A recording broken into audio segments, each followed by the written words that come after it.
नमस्कार। राजस्थान की तमाम फटाफट खबरों में आपका स्वागत है। राजस्थान की खबरों के लिए आपसे निवेदन कि यदि आपने हमारे चैनल को सब्सक्राइब नहीं किया है तो कृपया करके आपके अपने चैनल को सब्सक्राइब करना ना भूलें, क्योंकि आप सब्सक्राइब करते हैं तो आप हमें हिम्मत देते हैं सही और सच्ची खबरें आप तक पहुंचाने की। तो बढ़ते हैं आज की क्या बड़ी खबर है जो हाई कोर्ट से आ रही है। जी हाँ, आपके खाद्य पदार्थों में मिलावट है और ये जो कई बार पकड़ में आते हैं घी, मसाले, उनके ऊपर हाई कोर्ट ने बड़ा शानदार स्व प्रेरित प्रसंज्ञान लिया है। उन्होंने कहा है कि खाद्य पदार्थों में मिलावट और इससे होने वाली गंभीर बीमारियां वैश्विक समस्या है। केंद्र और राज्य सरकार इसे रोके और इस संबंध में बनाए कानूनी प्रावधानों का सख्ती से पालन करवाए। मिलावट पर लिए गए स्व प्रेरित प्रसंज्ञान मामले में आदेश जस्टिस अनूप दंड ने सोमवार को दिए। अदालत ने निर्देश दिए कि संबंधित अधिकारी खाद्य पदार्थों में मिलावट के नियमित सैंपल ले और महीने के अंत में रिपोर्ट पेश कर बताए कि उन्होंने इसे रोकने के लिए क्या कार्रवाई की। कोर्ट ने कहा कि सरकार मिलावट के मुद्दे को गंभीरता से ले ताकि वर्तमान की रक्षा व भविष्य की सुरक्षा की जा सके। ऐसे में राज्य सरकार शुद्ध के लिए युद्ध अभियान को केवल त्योहार या शादी सीजन तक ही सीमित नहीं रखे, बल्कि नियमित तौर पर जारी रखे। अदालत ने कहा कि लोग जिम्मेदारियों को पूरा करने में व्यस्त है और ऐसे में ये पता लगाने के लिए कम समय मिलता है कि जो भी खा रहे हैं वह हमारे लिए सुरक्षित है या नहीं। देश भर में नए कानून लागू हो गए हैं।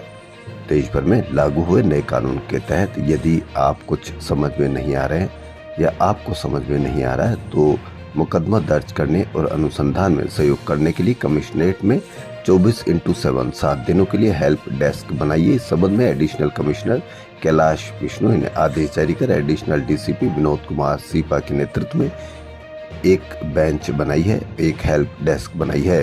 ये सभी नए कानून के संबंध में कंप्लीट ट्रेनिंग ले चुके हैं। पुलिस कमिश्नर ने बताया कि अभी नए कानून के अनुरूप में काम करने में कई जगह दिक्कत आएगी, इसलिए हेल्प डेस्क बनाई है। किसी भी थाने में अनुसंधान अधिकारी को परेशानी हो तो तुरंत इनसे संपर्क कर सकते हैं। वहीं जून माह में प्री मानसून और मानसून का शुरुआती दौर कमजोर रहने के बाद जुलाई माह के पहले 2 हफ्ते शहर में अच्छी बारिश के आसार है। मौसम विभाग ने जुलाई में औसत से ज्यादा बारिश का अनुमान जताया, लेकिन आखिरी हफ्ते मानसून थोड़ा कमजोर रहेगा, तापमान सामान्य से कम रहेगा और गर्मी से राहत मिलेगी। 27 जून को मानसून की एंट्री के होने के बावजूद राजधानी में अब तक तेज बारिश का इंतजार है। राजधानी में भी मानसून को दस्तक दिए 5 दिन बीत गए, लेकिन शहर में रोजाना छितराई बारिश हो रही है। एक इलाके में तेज हवाओं के साथ बारिश होती है तो दूसरा सूखा रहता है। लोकसभा में नेता प्रतिपक्ष के रूप में पहले भाषण में राहुल गांधी ने सोमवार को सत्तारूढ़ भाजपा पर तीखा हमला बोला। उन्होंने आरोप लगाया कि भाजपा नेता हिंदू नहीं है, क्योंकि वे 24 घंटे हिंसा और नफरत फैलाने में लगे हुए हैं। उन्होंने भाजपा पर देश में हिंसा, नफरत, डर फैलाने का आरोप लगाया। हिंदू कभी हिंसा नहीं कर सकता, कभी नफरत, डर नहीं फैला सकता। राहुल ने भगवान शिव, गुरु नानक और ईसा मसीह के पोस्टर दिखाते हुए कहा कि उनका संदेश है डरो मत, डराओ मत। सभी धर्म और हमारे महापुरुष अहिंसा और अभय मुद्रा की बात करते हैं, लेकिन जो खुद को हिंदू कहते हैं वे 24 घंटे हिंसा, नफरत और नफरत करते हैं। वहीं राज्यसभा में नेता प्रतिपक्ष मल्लिकार्जुन खड़गे ने महज ट्रेलर पिक्चर अभी बाकी के बयान पर पीएम पर निशाना साधा। कहा पेपर लीक आतंकी हमले से अंदाजा लग गया है कि पिक्चर कैसी होने वाली है। 3 नए कानून लागू होने के बाद सोमवार शाम 5:10 पर आदर्श नगर थाने में जयपुर में पहली बार स्नैचिंग की धाराओं में मामला दर्ज हुआ। राजस्थान लोक सेवा आयोग द्वारा राजस्थान राज्य और अधीनस्थ सेवाएं संयुक्त प्रतियोगी परीक्षा 2023 का आयोजन 20 और 21 जुलाई को अजमेर, जयपुर, जोधपुर, कोटा, उदयपुर जिला मुख्यालयों पर किया जाना प्रस्तावित है। भजनलाल सरकार की तीसरी कैबिनेट की मीटिंग आज दोपहर 12 बजे सीएमओ में होगी। इसके बाद ही मंत्री परिषद की बैठक भी होगी। पिछली कैबिनेट की बैठक 14 मार्च को हुई थी, यानी करीब 3.5 माह बाद सरकार ने कैबिनेट बुलाई है। वजन सरकार के गठन के 6 माह में ये तीसरी कैबिनेट मीटिंग है। हालांकि इस दौरान 16 मार्च से 5 जून तक यानी करीब 2.5 माह लोकसभा चुनाव की आचार संहिता रही, लेकिन हटने के बाद भी करीब 1 माह बीत गया है। कैबिनेट में आने वाले बजट सत्र में लाए जाने वाले कई बिलों को मंजूरी दी जा सकती है। वहीं विधानसभा चुनाव में भाजपा की ओर से जारी संकल्प पत्र की बची घोषणाओं पर निर्णय हो सकता है। राजस्थान में करौली में ट्रक और बोलेरो की टक्कर में 2 बच्चों 6 महिलाओं समेत 9 लोगों की मौत हो गई और 5 लोग गंभीर रूप से घायल हो गए।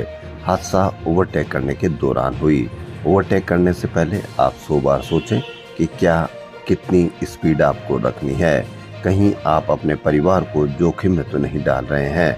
और यदि कोई दूसरा ओवरटेक करता है तो उसको कृपया अपनी जगह दें ताकि वह ओवरटेक भी कर सके। पॉक्सो कोर्ट ने बाड़मेर के पूर्व विधायक मेवाराम जैन और अन्य के खिलाफ गैंगरेप मामले में एफआईआर स्वीकार कर ली है। विशेष कोर्ट ने आदेश में कहा कि परिवादी एक अन्य महिला तथा शिकायतकर्ता की पुत्री ने मजिस्ट्रेट के समक्ष दिए गए बयानों में खंडन किया है। कोर्ट ने माना कि प्रकरण में कोई अपराध घटित हुआ हो, प्रकरण में आए साक्ष्य से प्रथम दृष्टया प्रकट नहीं हुआ है। अनुसंधान अधिकारी की जांच उचित प्रतीत होती है, जिसमें हस्तक्षेप किए जाने का कोई आधार नहीं है। इस आधार पर कोर्ट ने एफआईआर को स्वीकार कर लिया। मानसून के साथ ही फॉरेस्ट विभाग ने शहर में पौध वितरण का कार्य शुरू कर दिया। सोमवार से इस अभियान की शुरुआत हुई, जहां पहले ही दिन अलग अलग लोकेशन पर जयपुर राइट्स ने 1 से 10 फीट से अधिक फीट तक के पौधे लेने पहुंचे। फॉरेस्ट डिपार्टमेंट इस साल ट्री आउटसाइड फॉरेस्ट इन राजस्थान थीम पर पूरे राजस्थान में करीब 4 करोड़ पौधों का वितरण करेगा। इनमें से 1 करोड़ पौधे शहरी क्षेत्र में उपलब्ध कराए जा रहे हैं। वन विभाग की प्रादेशिक रेंज को 1.5 लाख पौधे बांटने का लक्ष्य मिला है। आमजन को 5 से 75 रुपए तक में अनार, आंवला, संतरा, सीताफल, अशोका और तमाम फूलों की वैरायटी उपलब्ध करवाई जा रही है। ये पौधे पहले आओ पहले पाओ के आधार पर वितरित किए जा रहे हैं। पहली बार फॉरेस्ट डिपार्टमेंट ने QR कोड सिस्टम शुरू किया। अब अपनी पसंद का पौधा QR कोड स्कैन करके बुक भी करा सकते हैं। राजस्थान में खेलो इंडिया यूथ गेम्स की तर्ज पर खेलो राजस्थान यूथ गेम्स का आयोजन करेंगे। पिछले 10 सालों में देश ने अंतर्राष्ट्रीय स्तर पर कई पदक जीते हैं। राजस्थान की नई खेल नीति से खिलाड़ियों को अधिक सुविधाएं देने का प्रयास करेंगे। अब राजस्थान के खेलों की दशा और दिशा में बदलाव देखने को मिलेगा। मिलावट करने वाले अपने स्वार्थ की पूर्ति के लिए जनता के साथ खिलवाड़ कर रहे हैं। इन्हें केमिकल से बना मिलावटी दूध का प्रयोग अपनी पत्नी बच्चों को पिलाकर करना चाहिए।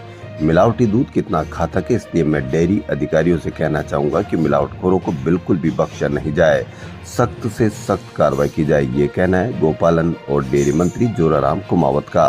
कुमावत सोमवार को जयपुर डेयरी की ओर से लॉन्च किए गए 6 नए प्रोडक्ट के शुभारंभ पर बोल रहे थे। उन्होंने कहा कि डेयरी दूध संकलन का अगला टारगेट 25 लाख लीटर प्रतिदिन का होना चाहिए। इसके लिए नियमों में सरलीकरण करके अधिक से अधिक समितियां खोली जाए। गोपालन डेयरी राज्य मंत्री जवाहर सिंह बेडम ने कहा कि सरकार जीरो टॉलरेंस और मिलावट करने वालों के प्रति सख्त है। राजस्थान युवा शक्ति एकीकृत महासंघ की ओर से सोमवार को कर्मचारी चयन बोर्ड कार्यालय के बाहर प्रदर्शन किया गया। इस दौरान युवाओं ने कनिष्ठ लेखाकार भर्ती के परिणाम में गड़बड़ियों के आरोप लगाते हुए परिणाम की जांच की मांग उठाई। प्रदेश अध्यक्ष मनोज मीणा ने कहा कि इस भर्ती परीक्षा में 23 क्वेश्चन डिलीट किए गए, जो युवाओं के साथ अन्याय है। साथ ही ME category, sports category, ex serviceman के परिणामों में भी गलतियां रही है। इसके विरोध में प्रदर्शन किया गया। इस पूरे मामले में चयन बोर्ड की भूमिका को लेकर भी युवाओं में आक्रोश है। उन्होंने इस पूरे मामले की जांच की मांग उठाई। कर्मचारी चयन बोर्ड के अध्यक्ष ने 5 सदस्यों के प्रतिनिधि मंडल के साथ वार्ता की। इस मामले पर उन्होंने सकारात्मक आश्वासन दिया। राजस्थान प्रदेश कांग्रेस कमेटी राज्य संगठन की 2600 कमेटियों का रिव्यू कर रही है। पहले चरण में 27 ब्लॉक कार्यकारिणी को भंग कर दिया है। सबसे अधिक कोटा में 6, जयपुर, अलवर, झुंझुनू में 3 सहित 27 ब्लॉक पर पहले चरण में कार्रवाई की है। लोकसभा प्रत्याशियों की शिकायतों के अलावा अन्य फीडबैक के आधार पर PCC अध्यक्ष गोविंद सिंह डोटासरा ने ये कार्रवाई की। कांग्रेस महासचिव एवं प्रवक्ता स्वर्णिम चतुर्वेदी ने बताया कि पार्टी को और अधिक सक्रिय करने के लिए कदम उठाया है। PCC द्वारा जिला पदाधिकारी, प्रभारियों, जिला अध्यक्षों तथा जिले के प्रमुख कांग्रेस नेताओं से 15 दिवस में प्रस्ताव लेकर इन ब्लॉक एवं मंडल कांग्रेस कमेटियों का पुनर्गठन किया जाएगा। प्रदेश प्रभारी, सक्रिय पदाधिकारी, कांग्रेस के जनप्रतिनिधि, विधानसभा एवं लोकसभा चुनाव लड़े प्रत्याशियों सहित 5 स्तर से फीडबैक और शिकायतों के आधार पर यह कार्रवाई की गई है। भाजपा अल्पसंख्यक मोर्चा की ओर से सोमवार को राजस्थान में 1965 के भारत पाक युद्ध के महानायक अमर वीर शहीद परमवीर चक्र से सम्मानित अब्दुल हमीद की जयंती मनाई गई। इस दौरान अल्पसंख्यक मोर्चे की ओर से अब्दुल हमीद को खिराजे अकीदत यानी श्रद्धांजलि पेश की गई। मोर्चा के प्रदेश अध्यक्ष हमीद खान मेवाती ने बताया कि भाजपा अल्पसंख्यक मोर्चा जयपुर शहर जिला कार्यालय में आयोजित कार्यक्रम में भी श्रद्धांजलि पेश की गई। मोर्चा के पूर्व प्रदेश अध्यक्ष एम सादिक खान ने कहा कि अब्दुल हमीद की देशभक्ति, वीरता, जीवनी के बारे में सभी को विस्तार से जानना चाहिए। 7 समंदर पार लंदन में रहने वाले राजस्थानी जब एक साथ मिले तो न केवल मनोहार भरा जीवन हुआ बल्कि अपनायत भरी अगवानी, पाक साफों और राजसी पोशाकों के साथ गीत संगीत में राजस्थान के कल्चर भी देखने को मिला। मौका था राजस्थान एसोसिएशन यूके की ओर से आयोजित सालाना कार्यक्रम जीमण 2024 का। मुख्य अतिथि वेदांता समूह के अध्यक्ष अनिल अग्रवाल ने अपना संदेश राजस्थानी में दिया। वहीं विशेष अतिथि के रूप में लक्ष्यराज सिंह और पवन अरोड़ा शामिल हुए। श्रीनाथ जी प्रसिद्ध मंदिर में मंडल में संचालित श्रीनाथ जी बैंड के मुख्य बैंड मास्टर सादिक मोहम्मद सेवानिवृत्त हो गए। वह गत 32 सालों से श्रीनाथ बैंड में सेवाएं दे रहे थे। श्रीनाथ मंदिर में साल भर होने वाले उत्सव और मनोरथ में बांसुरी बैंड से भजनों की प्रस्तुतियां दी जाती है। शादी, ब्याह और नगर के प्रतिष्ठित कार्यक्रमों में भी श्रीनाथ बैंड द्वारा सशुल्क सेवाएं दी जाती है, जिसमें 6 से 10 हजार रुपए प्रति घंटा के हिसाब से मंदिर मंडल में राशि जमा करवाई जाती है। रिटायर्ड सदीक मोहम्मद बड़े उत्सव, मनोरथ और कार्यक्रमों में श्रीनाथ बैंड की मधुर स्वर लहरियां बिखेर चुके हैं। अंबानी परिवार, प्रधानमंत्री, गृह मंत्री का स्वागत, कोकिला बेन अंबानी का जन्मदिन, अनंत अंबानी की सगाई, मुरारी बापू की कथा, राजस्थान के पूर्व मुख्यमंत्री अशोक गहलोत, वसुंधरा राजे सिंधिया की अगवानी में प्रस्तुतियां दे चुके हैं। खबरों में फिलहाल इतना ही। यदि आपको हमारा चैनल पसंद आए, राजस्थान की खबरों के लिए आपका अपना चैनल पसंद आए, तो कृपया करके लाइक, सब्सक्राइब और शेयर अवश्य करें। धन्यवाद।